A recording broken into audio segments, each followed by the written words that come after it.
I think under our photos. Give you that one. Thank you very much. I'm just going to hand this actually to. Hello, Your Excellency. This will be this one here, and you'll be in the middle. So will we sit and you'll call us up or straight in? Hi, Your Highness. And we just sit. Well, good morning. Good morning. How are you? I'm wonderful. Yourself? Very well, thank you.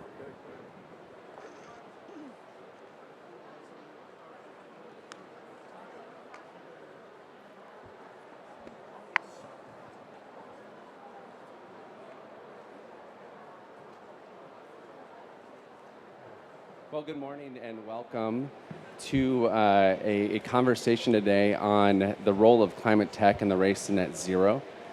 I think there's a firm appreciation that the rapid deployment of tech and innovation are necessary to reach net zero. So really excited to have this conversation today. I'm Landon Darrence. I'm the Senior Director of the Global Energy Center at the Atlantic Council at Washington, D.C. And I'm thrilled to be joined today by two dynamic leaders that are leveraging technology to accelerate an emissions-free future. Her Highness Sheikha Shama is the Executive Director of UAE Independent Climate Change Accelerator, where she is merging her business acumen and commitment to advance a sustainable future to develop national climate action strategies, build a circular carbon economy, and forge pathways for gender balance across the world. Her Highness is also CEO of the Alliance for Global Sustainability and co-founder of Aurora 50. I'm also excited to have Kara Hurst joining us, VP for Worldwide Sustainability at Amazon. In this role, Kara and her team are executing on Amazon's commitment to the climate pledge, overall sustainability, operations, responsible supply chain management, many other things, and we're very excited to have both of you today. I think we have a great audience here, and before we jump into the firm conversation around climate technology, we have many young innovators in the audience today, people that are inspired about your journeys, and I'd love to start off the conversation and kind of how you got here and what's inspired you to work on these issues. Thank you for your kind introduction. So basically, the world is facing climate change on a growing level. My region, the Middle East, weather is, the temperatures are rising 4 times faster than the global average. This summer, we've seen devastating floods in Pakistan. In the UAE, in July, we've seen flash floods.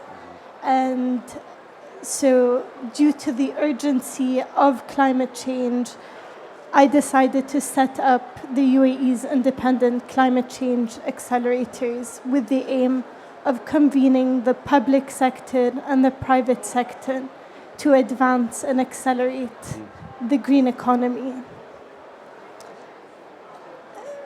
When it comes to the environment and conservation, it runs in my blood. My great-grandfather did so much for the environment, and so I feel it is my national duty to continue his work and my grandfather's work. I grew up in a large, loving family in Abu Dhabi. I went to Zaid University and I did my degree in business. And when I graduated, I decided that I would go on and set up a business because I felt that the environment and business were interconnected. And so I set up Alliances for Global Sustainability, a for-profit company that develops large infrastructure projects, but also provides consultancy services. I then decided to further my studies, and I went back and did a master's at Cambridge University in sustainability leadership. And now I'm fully committed to climate change and accelerating the green economy. And I feel that one key area that that I'm also passionate about is to see more women on corporate boards. And so in 2020, I co-founded Aurora 50, and we've now started to see more women on boards. We've seen publicly listed companies that are mandated to have at least one woman on their board. Thank you. Kara. Well, thank you for sharing that with us. I was telling Her Highness that I'm so incredibly inspired by all that you've done and your lifetime of commitment to sustainability. At Amazon, we also see a responsibility and an obligation with the resources that we have and the size and scale of our company to operate responsibly, and more than that, to bring innovation and what we know in technology and in the development of products and services to really bringing a sense of urgency to the fight against climate change. We've made a commitment to be net zero carbon by 2040. 10 years ahead of the Paris Agreement, which is quite significant at our scale, and invited others to do that with us, which I can talk about in a bit. But for me personally, I think it's both a history of growing up and loving the ocean and really enjoying nature, and then watching as the climate crisis has come with such force and urgency to our communities, to watch climate events come in such scale. I live in the United States on the West Coast. We've been experiencing fires and smoke all summer, really, into the fall, and watching it affect the health of our communities and wanting to have a more livable and healthier planet for future generations as well as that historical commitment. So I've been working in sustainability a very long time and across many different areas of public policy, and really am just attracted by now trying to bring everything we can bear with our technology, with our innovation, to advancing this fight very quickly and taking into account, human rights and the social responsibility aspects, and everything that we want in a healthier and more livable community. So excited to be here today and to share more. Well, it's certainly great to have both of you here with us. Let me start the conversation a little bit more substantively. Your Highness, Sheikh Ashama, the UAE is unequivocally looked at not just as a regional leader in terms of net zero, but a global leader. And you clearly, as we just heard, have extensive experience thinking about climate change and working in this sector. Why are initiatives like the UAE's Independent Climate Change Accelerator so key and more important than ever at this time? What do you see this doing moving forward, and why is it such an important priority? Thank you for your question. We're in the midst of the climate crisis, and as I mentioned earlier, this summer the UAE has seen flash floods, so it's closer to home than we think, and it's very daunting to think that one person can deal with this mammoth task alone. And so I believe that it's everyone's responsibility. And the UAE's Independent Climate Change Accelerators aims to bring the whole ecosystem together to advance solutions, to get commitments from the private sector, and to build the green economy. Well, building on your efforts, both in the UAE but globally, I think we can look at Amazon and realize that, Kara, there's been impressive sustainability commitments from your company over the past few years. A lot of progress there. So, also, why is it so important to Amazon, that the climate initiatives and what we're accomplishing right now remain a key focus for the company, for AWS in this area?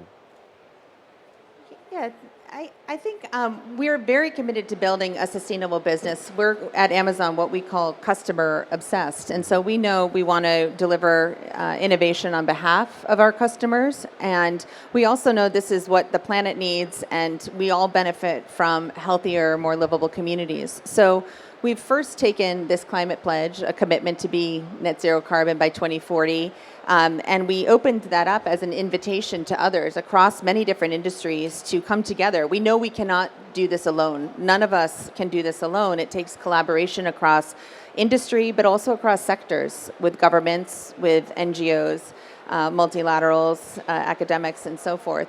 So over the past, we make this commitment in 2019, and over the past several years, very pleased to see that call to action has been answered. So over 375 companies have now joined us in the Climate Pledge commitment, and that is across 51 different industries in 34 different countries. So that's a very global effort. We've also made commitments for our own company. We are committed to operating on 100% renewable energy by 2025. We pulled that up from our original date of 2030, and we're already 85% of the way there. We have products and services like our cloud computing business, Amazon Web Services, that we know that moving from on-premises to cloud computing is also a more sustainable way of operating, 5 times more efficient. We're looking at our transportation and saying, what can we do as a customer to send a demand signal to the transportation industry? So we ordered 100,000 electric delivery vans from a company called Rivian, and we've been deploying those already in cities in the United States. We've delivered over 100 million packages around the world in electric delivery vans of all different types. So we're really trying to transform our own operations to make those visible commitments, to send demand signals, and to bring industry together across all of the ways that we innovate in technology to hope that we can accelerate this fight against climate change. Well, I really like this thread about applications. So it's not just us making commitments, but actually making change and accelerating it on the ground and in the company. Sheikh Ashama, there's clearly a thread of sustainability and technology in the UAE, and I'm really excited to see those innovations happening too, both within the country but your leadership globally. Where do you see the next big opportunity for startups, for tech, coming out of the Emirates, and what's the big gap you want to see filled by these new exciting technology companies? So firstly, there are many opportunities out there, but I'll focus on one, and then I'll speak about a real case example. So I believe that in the circular economy, there are a lot of opportunities. Today, only 8.6% of our world is circular. And what I mean by this is keeping resources for as long as possible within our economy. I've seen a few years ago in one of the UAE universities a young lady present an idea in her research that she can turn date pips into baby food formula. And so that's one idea and that people are exploring and that I'm very proud about, but a lot more needs to be done in this space, investment in R&D for the circular economy. Also, we need to look at business model innovation. How can we better use applications for the circular economy? So we've seen disruptive technologies like Airbnb and Uber revolutionize the way we do things. We need to see more of that. And then when you speak about an interesting tech, and this is a live case example, there was a facility in the UAE that was piloted a few years back, and it was an agri-tech venture. From a pilot project in Abu Dhabi, it expanded into a large project that is now supplying tomatoes, leafy greens, and many other types of vegetables. It's less carbon intensive because there's less of a ecological footprint. It's cheaper for the consumers. It's a lot more rich in nutrients because it's grown in the UAE, and it provides food security as well. And this project has now been scaled in Saudi, in Kuwait, and last week in Singapore. So I'm very proud to see initiatives like this start from the UAE and grow to other nations as well. If I could do a quick follow-up question on this, you and I have had an opportunity to kind of discuss not only are you moving things forward, but you're making a business case for moving them forward, and that many of these climate technologies and new ventures really are economic. And I think that globally people don't realize that sometimes. Would you speak to just the business case and the business model for climate technology and companies? So I'll give an example in the energy savings space. We've been involved in a project that retrofits buildings in the UAE, and I've seen how we've managed to reduce electricity and water, and it makes a great business case. So it's not just nice to have. They get a return on investment and an instant reduction in operational costs by doing this. And so it's much easier to get buy-in from companies and organizations to do this type of work when you focus on the business case. But also it's good for the environment as well. Well, Kara, I think Her Highness has really articulated that there are many opportunities out there, that there's new tech on the horizon. I want to talk to you and your outlook from AWS in terms of how we scale. So how are we helping startups drive new technologies to scale, address the complexities of the supply chain, et cetera? I know we announced today the Clean Energy Accelerator. Tell me about the program. What's happening here? Yes, we're very excited about this opportunity and this announcement. As you all are aware, and we've just heard some terrific examples of this, everything from circular economy and materials innovation to building efficiency. There are many different technologies that are out there at a smaller scale that we need to bring attention to, and we need to scale. There's a critical gap in the technologies that need to scale up and need to exist for us to deploy to fight climate change.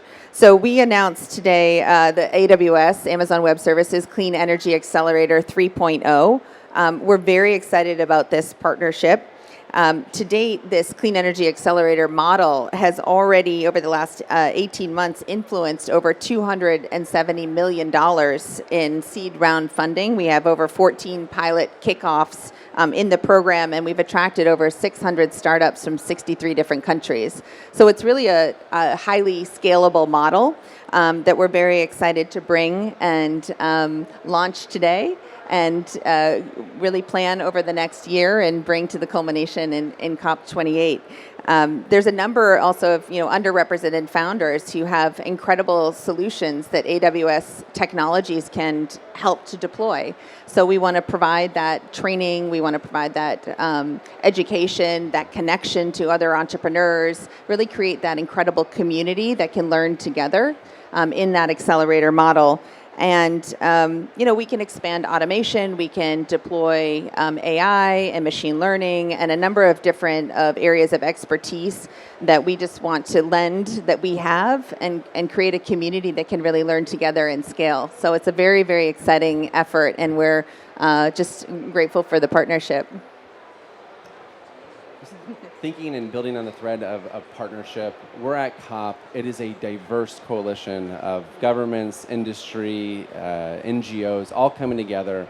And I really want to dig in, just as we kind of bring this all together, on the importance of public-private partnership. I think we probably have a reflection of the COP community here in the audience. Can I turn to both of you and just a thought in terms of the importance of building broad coalitions, demonstrating leadership both from the corporate side, from the government side, I think corporate side here as well. Just what needs to be done to enable this clean energy transition and building those broad coalitions? Your Highness? I believe coalitions are great because it encourages others to also join. And so for me, I'd like to see more private sector coalitions. And we know that governments have a role to play, but I believe it's everyone's responsibility to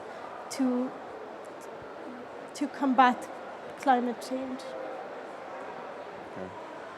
Yeah, we're a big supporter of coalitions, and I think in particular, you can see the many wonderful things that are launching here at this COP, and that launched even last year. That progress is being reported on at this implementation COP. I think one of the important things, and this is just to go back to the Clean Energy Accelerator, many times folks who are on the ground in community have the best information and the solutions. They know best what their own communities need.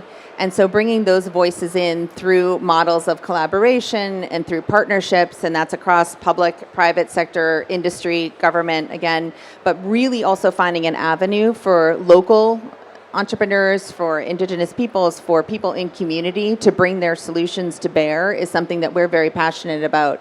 And so models like that Accelerator and coalitions that we're building in the Climate Pledge, partnering across regions, we really are open, I think all of us who are passionate about this area, to learning what's out there that people are coming up with that just needs a little bit of scale and help with technology and innovation to highlight those voices and bring them forward. So really excited to see what we'll do in the coming year. I certainly invite you, Your Highness, to come and see what's happening at the next COP, and I think there's so much that we can do together. So very excited about that. Likewise. I just wanted to add one thing. I think it's imperative that youth are part of the conversation. And when I look at the Middle East, 70% of people are under the age of 30. And so including them in the conversation from the beginning is crucial. To that end, I think I've had a conversation with some folks at AWS in terms of tech being an enabler for sustainable solutions. And Kara, I know we're getting close to wrapping up here, but just a quick note in terms of, how does tech allow you to reach such a broader coalition? You mentioned the cloud earlier. I think that goes to the idea of diversity and our ability to reach audiences and communities that perhaps wouldn't have this information readily available. I'm just really interested if you could build out that a little bit. Absolutely. I think I want to really maybe pivot off your point about next generation and younger folks. I think people are anxious about climate. I know they're anxious about climate, and they're looking for solutions and looking at ways to participate in that. And technology, of course, is one of the ways, not the only way, but one of the very important ways that we're going to connect the next generation to that solution. So one of the things I'll just point to when we think about, we announced a new AWS Cloud Infrastructure region in the UAE. So that not only brings technology, but we're also going to train up younger people in, how to work with technology. There's going to be billions of dollars of economic development that come as a result of those types of investments, which mean there is a flywheel effect of economic development, more jobs, more training, more education, an ability to participate in these solutions going forward, which I think people are very hungry to do. And so that whole kind of flywheel aspect of saying, we want to invest in scale and address the climate change, but we also want to create jobs and economic vitality and healthy communities, I think is a very compelling thing. And hopefully, as all of that goes forward, we'll see many more people coming forward and wanting to participate in that way. So exciting to kind of be at this point. Well, I want to kind of allow us to conclude on this very hopeful note about tech's role as an enabler. And as we conclude this conversation, I just wanted to see if there are any closing words or thoughts that you really want to convey, especially as we go into what's inevitably going to be a very dynamic 2023 and lead up to the COP in Dubai in November a year from now. If I can leave the audience with one word of advice, it would be it is our collective duty to lead responsibly to create a better world for future generations. Thank you. I think I would just leave by saying no idea is too small.